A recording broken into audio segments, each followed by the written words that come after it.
All right, so these are some pointers for passing the Module 2 test. It's very important to understand that this is not a shortcut. I'm assuming that you've engaged all of the material for Module 2 before you get here, and this is just a reminder of the things you need to know, as well as an exploration of some possible tricky areas you might have to negotiate on the test. So first of all, make sure you have completely memorized the truth tables for all of the operators. This is not advice, really. This is an absolute requirement. You will definitely not pass the test unless you can easily write down the rules. It can be helpful to memorize an English summary of the rules. So the English summary is here. The negation converts to the opposite truth value. So it converts true to false and false to true. And is always false unless both conjuncts are true, in which case it's true. Or is always true unless both disjuncts are false, in which case it's false. The conditional is always true unless the antecedent is true and the consequent is false. And the biconditional is true when the truth values of both propositions are the same and false when they are different. So if you've memorized the truth tables, all of that will sound very familiar to you. If you have not, then it would have sounded like gobbledygook. Secondly, make sure you know the difference between a tautology, a contradiction, and a contingent proposition. So these are all properties of propositions, not arguments. So tautologies are what we call necessary truths.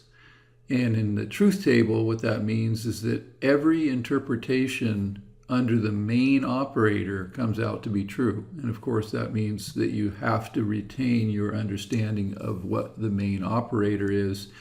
If you do a truth table on the false assumption that something's the main operator, the truth table totally comes out wrong.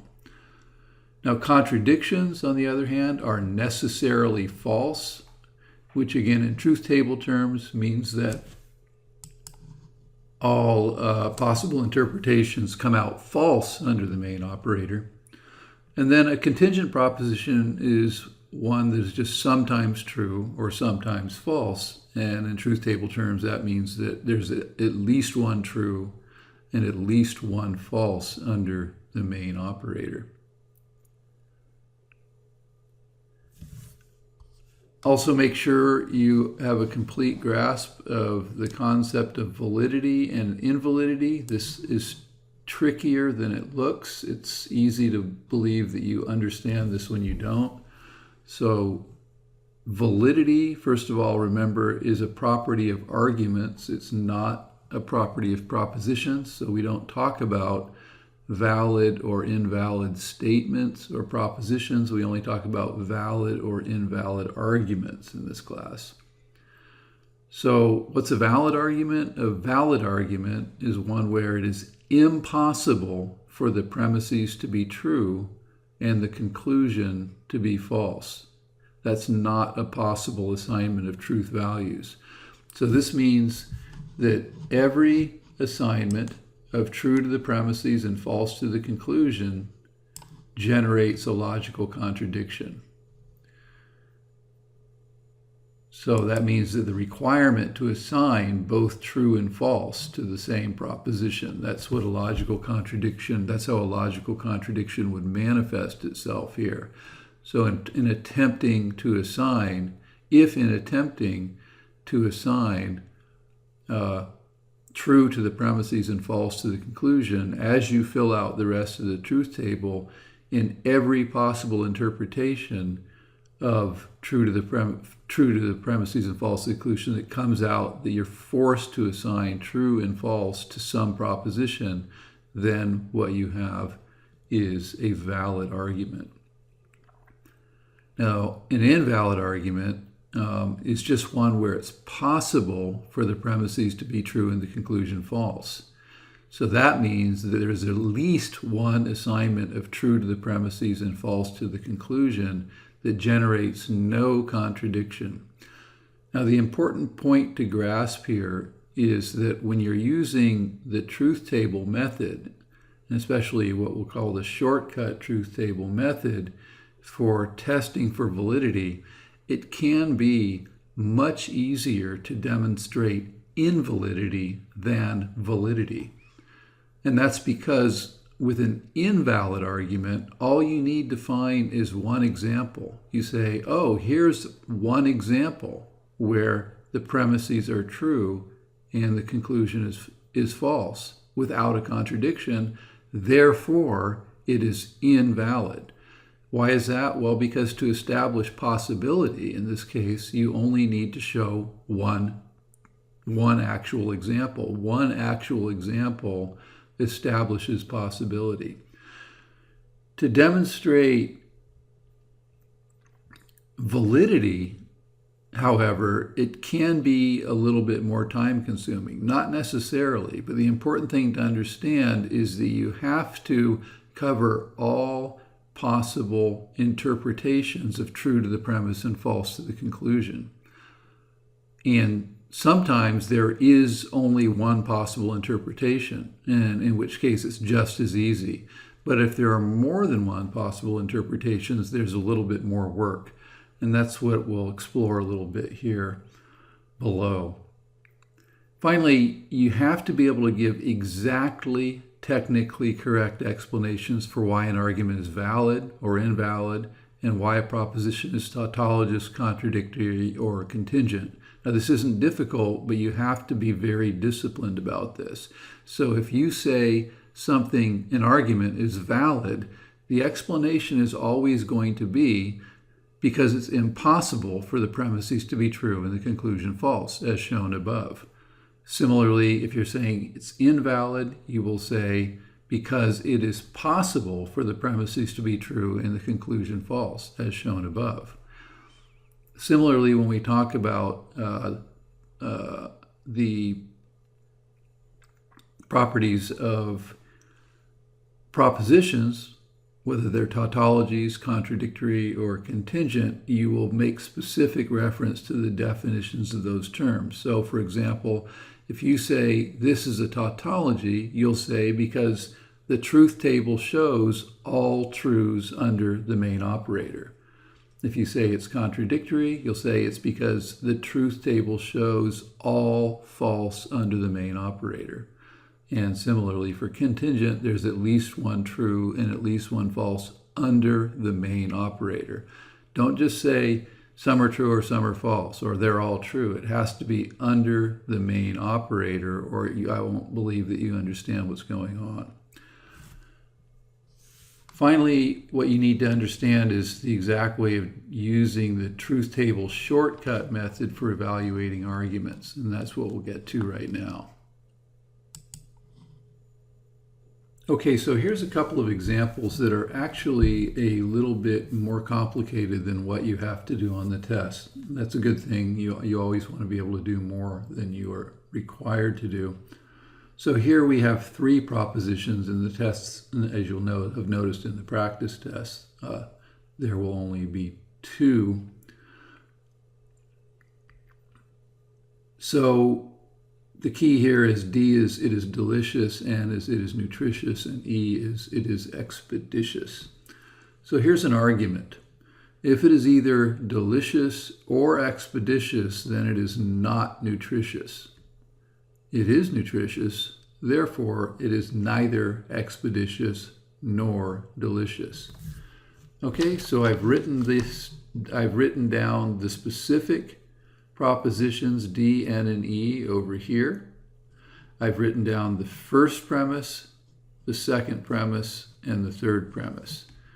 Make sure you write them like this. Don't abandon the parentheses because then we won't know how you're evaluating it. So incorporate the parentheses inside. Make sure that these are woofs. It's okay to drop the outermost parentheses if you want to, but it's the simplest way is just to keep writing woofs at this stage. You'll notice here when I wrote it is neither expeditious nor delicious. I chose the interpretation that I tend to advise in class, which is not E and not D. But you could also do with this with it's not the case that E or D. Okay, so how do we approach this? Well, the very first thing we do is we assign true to each premise. So that's what it is to assign true to this premise, right? Because this is the main operator. This is the main operator, so we assign true to it. And then we assign true to the second premise. And then we assign false to the conclusion. Now, false to the conclusion means false under the main operator. The main operator here is a conjunction. Now, here's what you need to do in order to draw on your knowledge of truth tables. You know that a conjunction can be false in multiple ways. It can be false in 3 different ways. So you know right now that it's possible that there are 3 ways for the premises to be true and the conclusion to be false. So what you should do is go ahead and just remind yourself of this, that you might need to explore all 3 ways. Now, why might you need to do this? Well, because it could be that this is a valid argument. If it's a valid argument, then all 3 of these ways would need to be contradictory.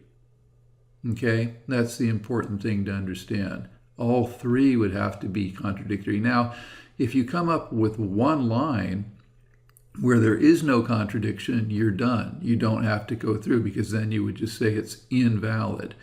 But if you get a contradiction the first time, you're not done. You need to look at all of the interpretations. So this is where you could, it's not by any means definite, but where you could run into this situation on the test. The test might not be this complicated, but this is a possibility, and it's very important to understand regardless how this works. So you can work through this further and realize that and just go ahead and assign the relevant truth values to all 3 of these falses. Okay? Now, you can shortcut this by saying, when you assign a value here, understand that you're assigning it to not E. So, and not D. So I'm not assigning the value to E, I'm assigning the value to not E. All right, so here's our second example. Go ahead and translate this for practice on your own. It is either expeditious or nutritious, and it is delicious. Therefore, it is expeditious and delicious, or it is nutritious and delicious. Go ahead and pause the video and do that translation, please. All right, so this is what you should have. It is either expeditious or nutritious. Remember, the either is always ignored when we do our translations. I put either in there not to confuse you, but just it often helps to disambiguate the sentence. So it is either expeditious or nutritious, and it is delicious. Therefore, turnstile, it is expeditious and delicious, or it is nutritious and delicious. Okay? If that's not what you got, you've got some work to do on translations in class with me or peer tutors. Okay, so what do? Very first thing, absolutely, assign true to the premises, but there is only one premise right here, and false to the conclusion. Of course, there's always only one conclusion. Where's my cursor? There. Okay, so false. And then we immediately explore the ramifications of that. So the first ramification is that with a conjunction, we know that with a conjunction, we have only one way for it to be true, which is true, true, which means that we've already got forced on us that D is true, which allows us to spread through here. Okay, so we've distributed the truth value of D, which is the only possible interpretation here. Okay, now what else is forced? Well, this is an OR, and ORs are true in multiple ways, so nothing is forced there. Remember, ORs are true in 3 different ways and false only in 1. Now, the conjunction, we have a false disjunction, right? And a false disjunction forces us to assign false to both disjunctions, which means false to these conjunctions. And now, if you look at this, ask yourself, is anything else forced? Every time you make a move, ask yourself, is anything forced? Well, the answer is you've got a false conjunction in both cases, and one of the disjuncts is true. So if one of the conjuncts is true. So if one of the conjuncts is true and the whole conjunction is false, your knowledge of the truth tables tells you that this is going to have to be false. Because if it were true, then the conjunct would have to be true. So we know that N has to be false. That's forced on us. So we can go ahead and write N here. We're forced to. And the same reasoning applies to E. We are forced to make this false. And this, of course, requires us to make E false now. And if E is false, then E has to be false here.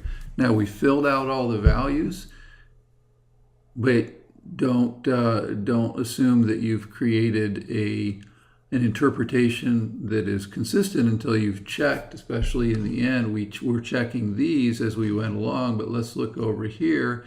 This now says false, false, true. And that is actually impossible, because false, false, when we have a disjunction where both of the disjuncts are false, then the disjunction has to be false.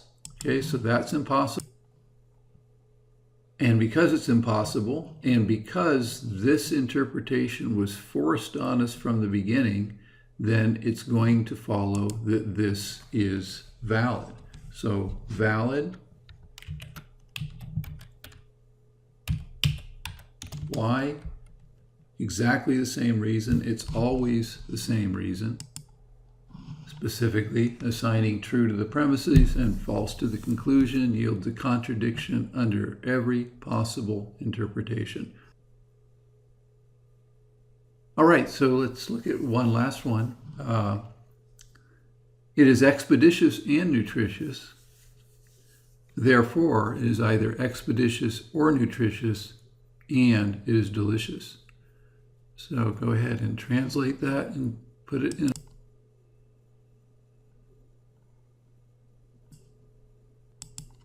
Okay, so it is expeditious and nutritious. Therefore, it is either expeditious or nutritious, and it is delicious.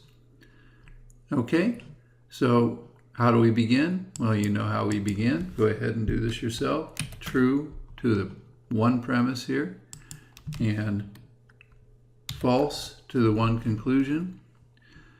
Now, we know that a conjunction, again, can be false in multiple ways, so we're going to have to be possibly attentive to that. So it could be false and false. Should all be black. It could be true and false, or it could be false, and true. So we may have to be attentive to all these possibilities. So false, false, false, true. Now for a conjunction to be true, so okay, so we're working on the first line now. We have actually assigned false to D in the first line. We know that if a conjunction is going to be true, then both conjuncts have to be true. So that makes these both true. Correct? And if E is true here and N is true here, what do we get? True, true, false, contradiction. That is not an allowable interpretation. However, there are other possible interpretations we have to look at. So now let's look at where D has been made false again.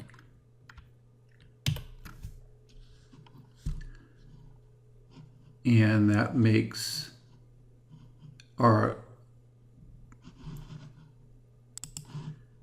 Now again, we know that E and N has to be true. We can just fill that out in all three. Okay, so E and N has to be true, which again means that this has to be true and this has to be true. So again, true, true. And now we have true, true. And that's okay, right? True, true, true. That's what we want. True, true, true. That's exactly right. False, true, and false is false. So there is no contradiction here.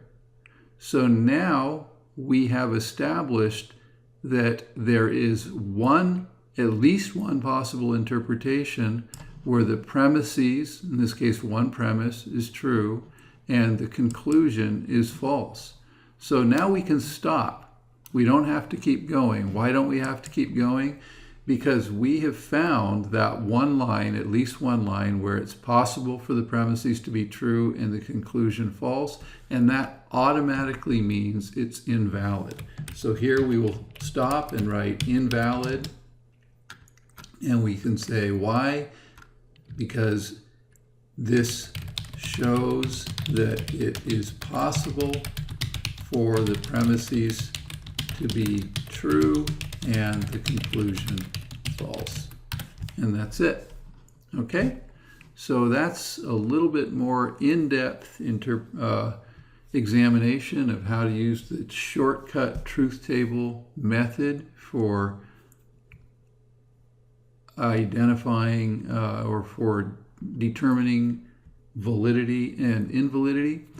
Again, this is not a shortcut. There are simpler versions on the lecture, and you should make sure that you've engaged all the lecture and all the worksheets and all the practice tests, including the online quiz, which is absolutely required before attempting this test in class. All right, that's it.